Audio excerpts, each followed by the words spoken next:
যদি দুঃখে কেউ কালাতিপাত করে তাহলে দুই পক্ষ থেকে লাভবান হয়। সেই দুইটা লাভ কি? দুঃখে প্রারব্ধ কর্মফল ক্ষয় হয়, আর সাধন ভজনে দিকে মন ধাবিত হয়। মানুষ যখন দুঃখে পড়ে বলে না, আমি সুখ চাহি না তোমার কাছে, কাঙাল হতে আসা আমার। আমি ঠাকুর সুখ চাই না তোমার কাছে। তাই দুঃখ জীবনে এলে দুটো লাভ, সুখ জীবনে এলে তাতেও দুটো লোকসান, ক্ষতি হয়। সেই ক্ষতি দুটো কি? যদি জীবনে দুঃখ আসে তাহলে কর্মফল ক্ষয় হয়, সাধন ভজনের দিকে মতি হয়। সুখ এলে পূর্বের যা পূর্ণ ফল ছিল তা ক্ষয় হয়, আর সুখের মধ্যে ভগবানকে ভুলে যেতে হয়। তাই আমরা ওই সুখ সাগরে যেতে চাই না, দুঃখ সাগরে বাইব তরি। সুখ পেলে যদি তোমায় মেলে হরি, দুঃখ পেলে যদি তোমায় মেলে হরি, আমি দুঃখ সাগরে বাইব তরি। দুঃখ সাগরে বাইব তরি এর তাৎপর্য এ নয় যে না খেয়ে থাকতে হবে, কেউ আমাকে ভালোবাসবে না, এ তাই নয়। শুধু আর শুধুমাত্র শাস্ত্র বিরোধী আচরণ যেন আমরা না করি। মানুষ হয়ে মানুষের সঙ্গে যেন পশ্চাচার না করি। এই মানুষকে ভালোবাসলে, এই মানুষকে প্রণাম করলে, এই মানুষকে শ্রদ্ধা করলে সেই শ্রদ্ধার গোবিন্দ পায়, সেই ভালোবাসা হরিচাঁদ পায়। কবি চণ্ডীদাস যিনি উচ্চ কণ্ঠে বলিলেন তিনি, সবার উপরে মানুষ সত্য, ইহার উপরে নাই। তাই এই মানুষ করো, মানুষ ভজন, মানুষ পূজন, অর্ঘ্য দাও মানুষের পায়। এই মানুষ ভজিলে রে মন, সেই মানুষ পাওয়া যায়। তাই আমার ঠাকুর এসেছিলেন সুদূর বাংলাদেশে লীলা। এই জগতে পুনঃপুনবার বারংবার কথাটা কেমন যেন হৃদয় কোণে উকি মারছে। সংসার বা এই কণ্টক বহুল সমাজে, এই যুগ সন্ধিক্ষণের মধ্যে আমরা জীবন যাপন করছি। মানুষ মানুষের প্রতি এমন অবজ্ঞা, অবহেলা, অশ্রদ্ধা জন্মেছে। শুধু এত সাধু সঙ্গ, এত নামযজ্ঞ, এত হরিবাসর, এত সৎসঙ্গ, কিন্তু আমাদের পরিবর্তন নাই। কারণটা কোথায়?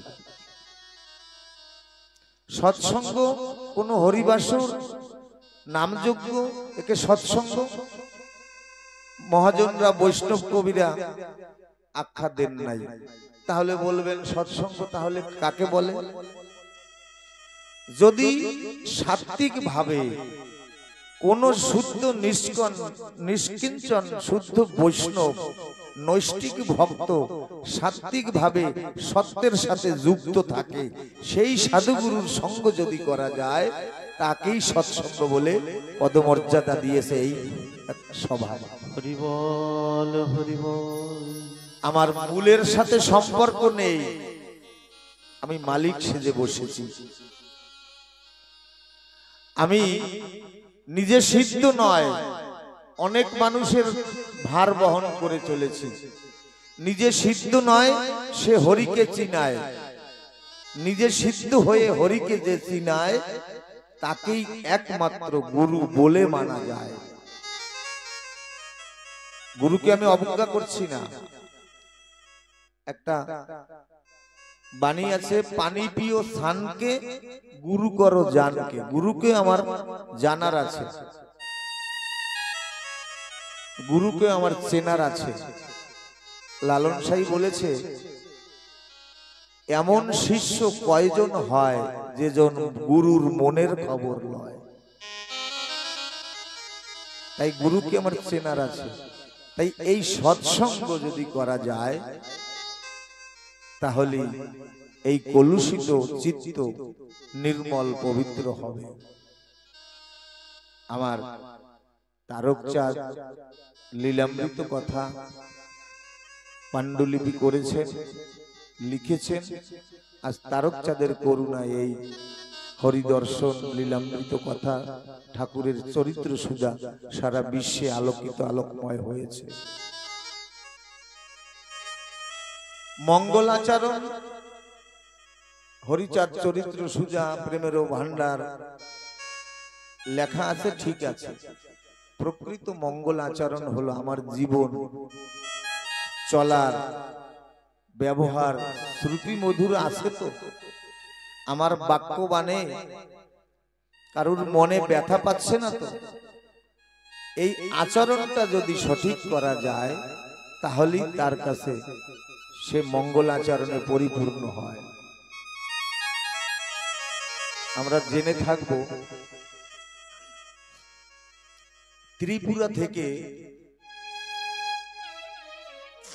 ত্রিপুরা রাজ্য থেকে অক্ষয় চক্রবর্তী বলে বর্ণশ্রেষ্ঠ একজন ব্রাহ্মণ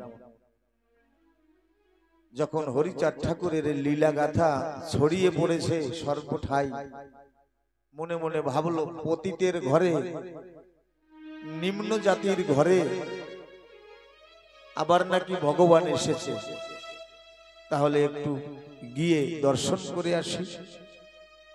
সেই ভাব নিয়ে ত্রিপুরা থেকে সুদূর বাংলাদেশ ওড়াকান্দিতে যায়। ওড়াকান্দিতে গিয়ে নবযুবক অক্ষয় চক্রবর্তী প্রখর তেজ তার চিন্তনে আমার হরিচাঁদ ঠাকুর মনের ভাব জেনে সকল ভক্তদের নিয়ে বসে আছে চটকা গাছ তলায়, হিজল গাছের তলে। যখন অক্ষয় চক্রবর্তী সম্মুখে গিয়ে দাঁড়ালেন, হরিচাঁদ ঠাকুর মনের ভাব জেনে তাকে অন্তর্যামী কিনা, যে যেমন খান চিনি চিনি যোগান তেমন তার চিন্তামণি।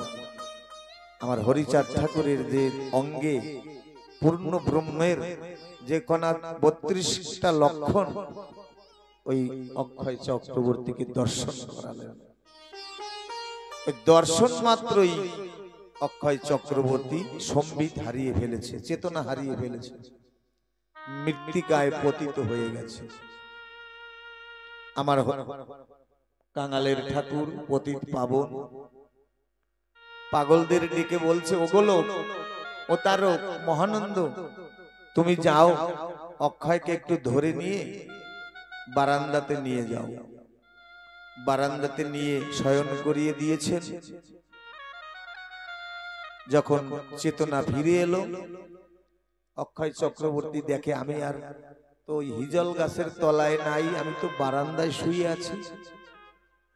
ওখান থেকে আমার ঠাকুর ডাক দিয়ে বলছে, ওগো শান্তি, অক্ষয় চক্রবর্তীর দেহে আছে অসম ক্লান্তি, ওকে তুমি কিছু খেতে দাও। আমার শান্তি মাতা ওই পান্তা ভাত আর লঙ্কা তাই মেখে এনেছে। অক্ষয় চক্রবর্তী মৃত্তিকায় পতিত হয়ে আছে, ডেকে বলছে, বাবা ওঠো, কিছু সেবা পাবে। অক্ষয় চক্রবর্তী মনে মনে ভাবলো, আমি বর্ণশ্রেষ্ঠ, কোনদিন অব্রাহ্মণের হাতের জল পর্যন্ত আমি নেইনি, আর এই শূদ্রানী শূদ্রের ঘরের মা, তার হাতের পরশনের খাবার আমি খাবো? এই মনে মনে ভাবছে। আমার শান্তিমা ওখানে বসে, মায়ের মন তো, অক্ষয় চক্রবর্তীকে বলছে, বাবা তোমার মাথাটা আমার কোলের উপরে দাও। যেই এই কথাটা কর্ণপাত হয়েছে, অক্ষয় চক্রবর্তী চোখের জল ছেড়ে দিয়েছে। আমার গর্ভধারিণী মা যেভাবে মমতা সুরে আমাকে ডাকতো তেমনি ডাক শান্তিমা ডেকেছে। অক্ষয় চক্রবর্তী তখন শিশুবন, পবিত্র নির্মল সুচরিত্রের ছোট্ট নবজাত শিশুতে পরিণত হয়েছে, নবযুবক। আবার শান্তিমা ডাক দিয়ে বলল, বাবা তোমার মাথাটা আমার কোলের দিকে উঠিয়ে দাও, আমি তোমাকে খাইয়ে দিচ্ছি। এই যখন বলল, অক্ষয়ের মাথাটা যখন শান্তি মায়ের কোলের উপরে রেখেছে, অক্ষয়ের হৃদয়ে এক অনাবিল প্রেমের সঞ্চার হয়েছে। তার অঙ্গ যেন প্রদর্শিত হচ্ছে, তরঙ্গায়িত হচ্ছে। একই এ পরশ, কেমন পরশ! সে পরশ লাগলে হৃদয়ের ক্রন্দন যমুনা হয়ে প্রবাহিত হয়। আমি তো চোখের জল ধারা আমি বাধা দিতে পারছি না, এ কি হলো আমার? তবু জাতিবিদ্যা মহতঞ্চ, প্রেমের কণ্টক পাঁচখানা। এই যে জাতির অহংকার, বিদ্যার অহংকার, আমি একটু ভালো বলতে পারি, আমি একটু ভালো গাইতে পারি, আমি একটু ভালো সুন্দর আপেলের মতন চেহারা, এই অহংকার যত সময় দূরীভূত না, অক্ষয় চক্রবর্তীর অহংকার যাচ্ছে না। যখন শান্তিমা বলল, বাবা হা করো, যখন হা করেছে, এক গ্রাস ওই কাঁচা লঙ্কা দিয়ে মাখানো পান্তা ভাত অক্ষয়ের মুখে প্রদান করেছে। আবারও অক্ষয়ের চোখের জল ঝরে পড়ছে ধরাতল। বলছে, আমি নিচু কুলের রমণীর হাতের খাবার খাবো, আমি না বর্ণশ্রেষ্ঠ? কিন্তু ওই ভাতের এত স্বাদ অমৃত সম, লোভ মানছে না। যখন ওই গ্রাস ভিতরে নিয়েছে, উদরে প্রবেশ করেছে, তখন ভিতরটা কেমন যেন পরিষ্কার হয়ে গেছে। টিপ টিপ টিপ টিপ করে দিব্য জ্ঞানের প্রদীপ প্রজ্বালিত হচ্ছে, অক্ষয়ের চক্ষু দিয়ে প্রেমের অশ্রু বহির্গত হচ্ছে।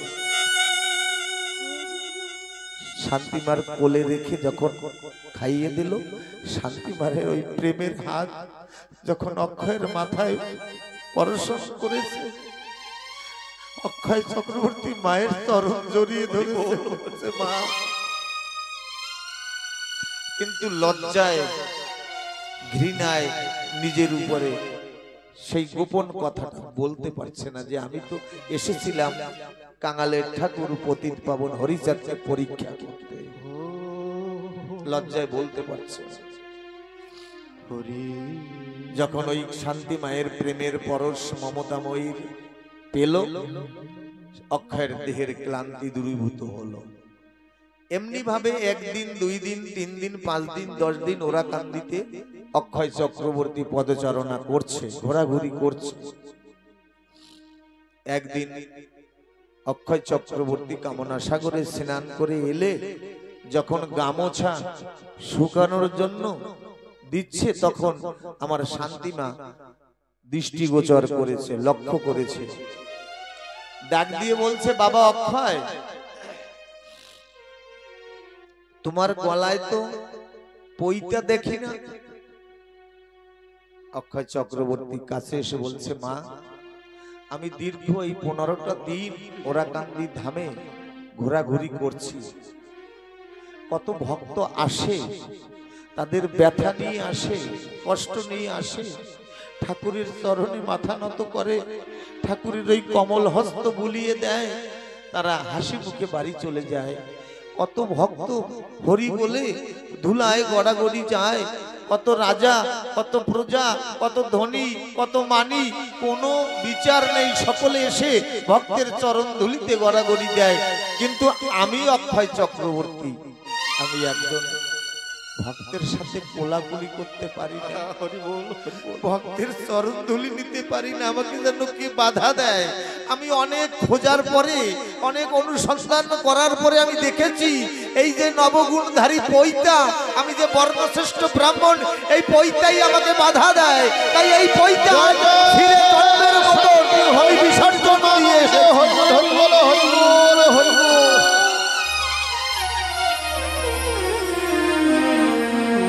আমার, আমি জাতির গৌরব আমি কামনা সাগরে ফেলে দিয়ে এসেছি। মাগো, আমাকে আশীর্বাদ করো, আমি যেন ভক্তির চরণ ধুলার সাথে মিশে থাকতে পারি, আমি যেন এই ভক্তির চরণ ধুলি মাথায় নিয়ে যেন আমার এই জীবন সুস্থ হয়। হরি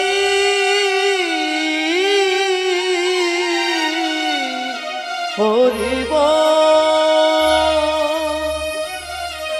যেহেতু বৈষ্ণব কবিগণ লিখেছেন ঠাকুরের মুখাশ্রিত বাণী, গোবিন্দ বলছে, উদ্ধব তুমি জানো আমি ভক্তের পিছনে পিছনে কেন থাকি? উদ্ধব বলছে, না ঠাকুর। গোবিন্দ বলছে, জানো ভক্ত যখন আমার নাম নিয়ে প্রেমে নৃত্য করে, চোখের জলে ভাসে, তখন ওই ভক্তের চরণ ধুলি উড়ে উড়ে আমার অঙ্গে পড়ে। আমি অনাদির আদি গোবিন্দ, আমি বিশ্বের মালিক, আমার দেহ সুস্থ হয়। হরি হরি বলো, হরি বল, হরি বলো, হরি হরি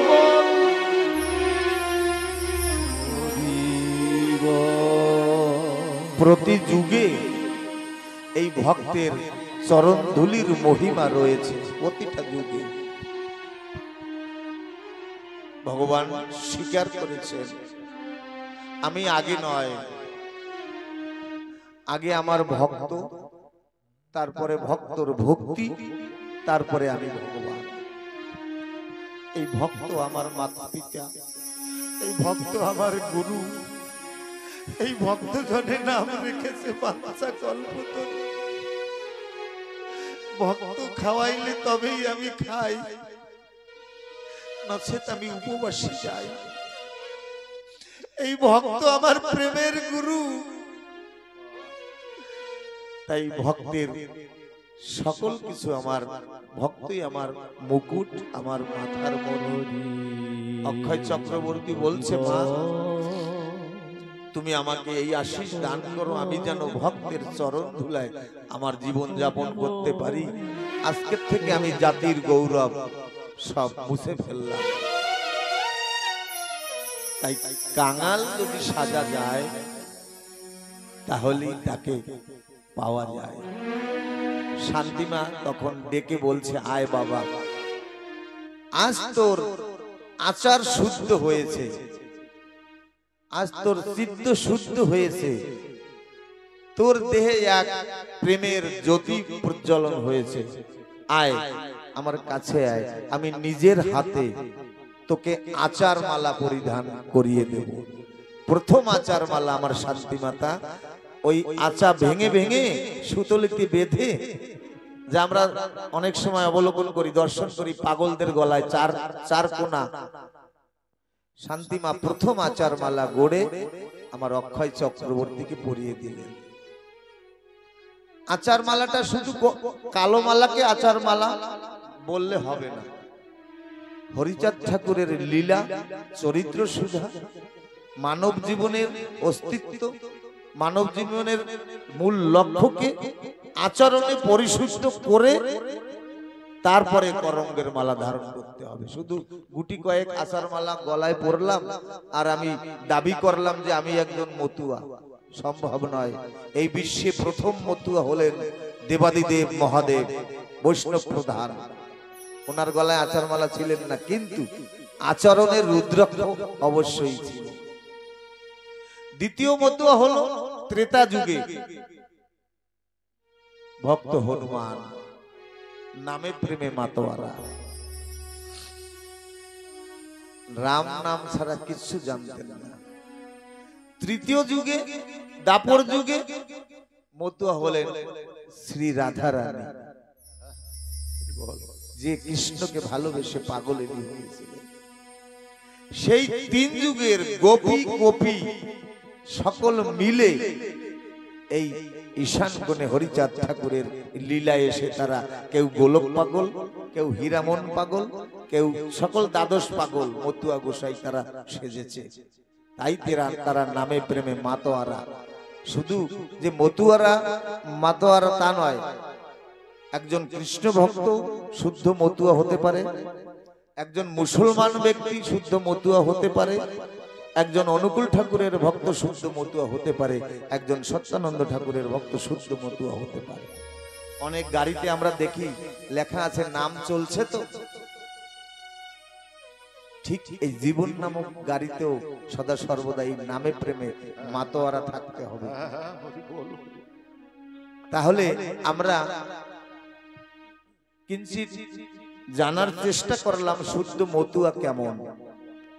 শুধু আচারমালা নয়, আজ থেকে আমরা শাস্ত্রের আচার গ্রহণ করব, শাস্ত্রীয় বিধানটাকে বিচার মেনে মস্তিষ্কে রাখবো, তারপরে আমরা আচারমালা তুলসীর মালা পরিধান করব। আমার মা বলতো, বাবারে জীবন ভরে গীতার একটা অধ্যায় পাঠ করলি না। মহাজন কি বলছে? অনিচ্ছাকৃত হলেও নিত্য একটু খাবি তিতা। তিতা মানে নিম পাতা হোক, ওই জাতীয়। অনিচ্ছাকৃত হলেও একটু খাবি তিতা, আর দিন অন্তে পড়ে নিবি এক অধ্যায় গীতা। বৈষ্ণব কবিদের নিদর্শন। তা সারা জীবন আমি একটা গীতার শ্লোকের একটা শব্দ অনুধাবন করলাম না, আর মরার পরে যদি ওই গীতাখানা আমার বক্ষের উপরে দেয়, তাহলে ওতে কি কাজ হবে? তাই আমরা একটু চেষ্টার পথে চলবো। যে মত পথে থাকি না কেন, আমার তারকর্তা লিখেছে, যে যাহাকে ভজনা করে সেই তার ঈশ্বর। বাধা নাই। চিত্ত দাও একজনকে, বৃত্ত দাও সকলকে। এই মনটা একজনকে দেব, ভালো সবাইকে বাসবো, কাউকে অশ্রদ্ধা করব না। আমরা অনেক সময় পাণ্ডিত্যের কারণে এক ভগবানকে বড় করতে গিয়ে আর এক ভগবানকে ছোট করে দেই না, ভুল। কৃষ্ণ বলেছে গীতায়, কোন ভক্ত আমাকে নিয়ে যদি সমালোচনা করে, তৎক্ষণাৎ আমার চরণ থেকে কোটি জন্ম দূরে সরে যায়, কোটি জন্ম দূরে সরে যায়। আমরা তাকে নিয়ে সমালোচনা করি। আমার ঠাকুর বলছে যে সমালোচনা নয়, ঠাকুরকে, ঠাকুরের গুণগাথা, গুণ কীর্তন করো। তাই তারক গোসাই সুন্দরভাবে স্বাধীনভাবে লিখে দিয়েছে, যে যাহাকে ভক্তি করো সেই তার ঈশ্বর, ভক্তি যোগে সেই তার স্বয়ং অবতার। আমি যে কাউকে ভালোবাসতে পারি, দুঃখ নাই। আমার জন্মদাতা পিতা আমাকে এই মন্ত্র শিখিয়েছে।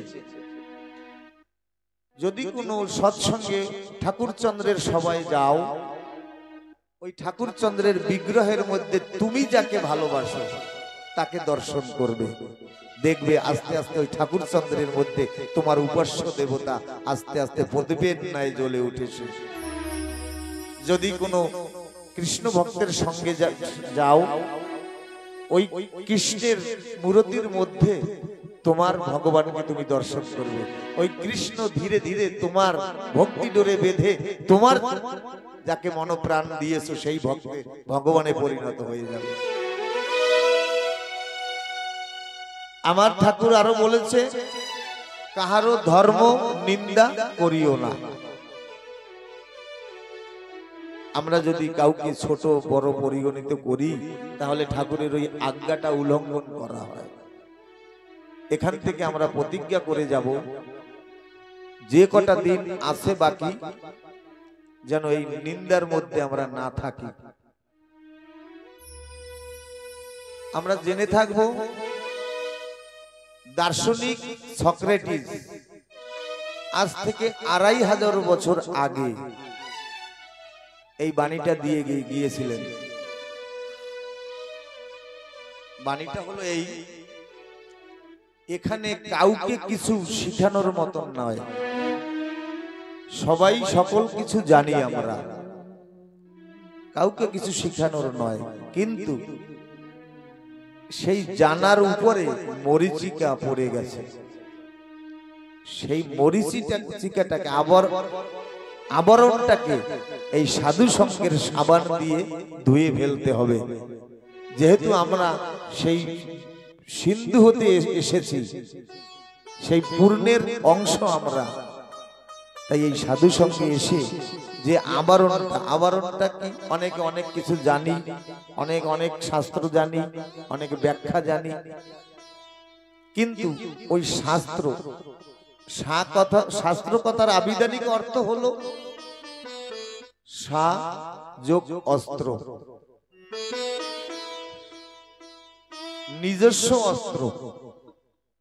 এই নিজস্ব বিবেকরূপী অস্ত্র দিয়ে নিজের যে আবরণটা আছে অজ্ঞানতার, সেই আবরণটাকে কেটে ফেলতে হবে, তাহলেই শাস্ত্র পঠন পাঠন পরিশুদ্ধ হবে। ভাবুক কবি বিজয় সরকারের একটা পদে আছে, জ্ঞান অস্ত্রে ধার বেড়েছে শাস্ত্র ঘর্ষণে। আমরা দুটো পাতা পড়ে, দুটো শ্লোক পড়ে আমরা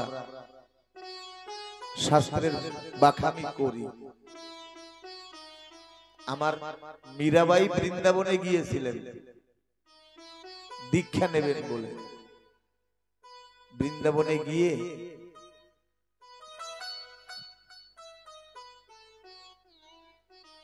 সনাতন গোস্বামী, খুব সম্ভবত ভুল ত্রুটি ক্ষমা সুন্দর দৃষ্টির দর্শন করবেন, গিয়ে বলছে স্বামীজিকে একটু আসতে বলবেন।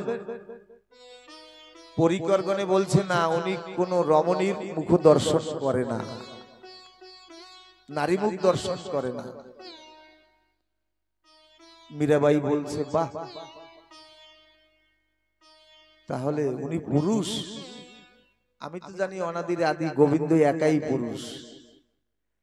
এই তথ্যটা আবার বার্তাবাহী হয়ে আবার ভিতরে গিয়ে ওই স্বামীজিকে বললেন। যে মা এসেছে বলছে আমি তো জানি জগতের একজন পুরুষ অনাদির আদি, কিন্তু আর একজন পুরুষ যে আপনি তা তো আমি জানি না। তাহলে উনি অত তথ্যাবেত্তা ব্যক্তি, বোদ্ধা ব্যক্তি, শাস্ত্রজ্ঞান অর্জিত ব্যক্তি, ওনার মধ্যেও একটা অহংকারের আবরণ ছিল। কোন ভক্তিবান এসে, ভক্তিমতী এসে সাধু সঙ্গের দ্বারা, সুন্দর বাক্যের দ্বারা সেই আবরণটাকে কেটে দিল। তখন স্বামীজি যখন ওই কথাটা কর্ণগোচর হলো, তখন বলছে কত বড় ভুল করেছে জানি আমি, সকল প্রকৃতি একজন পুরুষ। নিজ ইচ্ছা মতে জীব কোটি বাঞ্ছা করে, কৃষ্ণ ইচ্ছা হরি ইচ্ছা ভিন্ন, গাছের পাতা নাহি নড়ে, একটি পাতা নাহি নড়ে। এসে মীরা রানীর পায়ে নতমস্তক হয়েছে, মা ক্ষমা করো আমাকে, আমি ভুলের বোঝা নিয়ে চলছিলাম।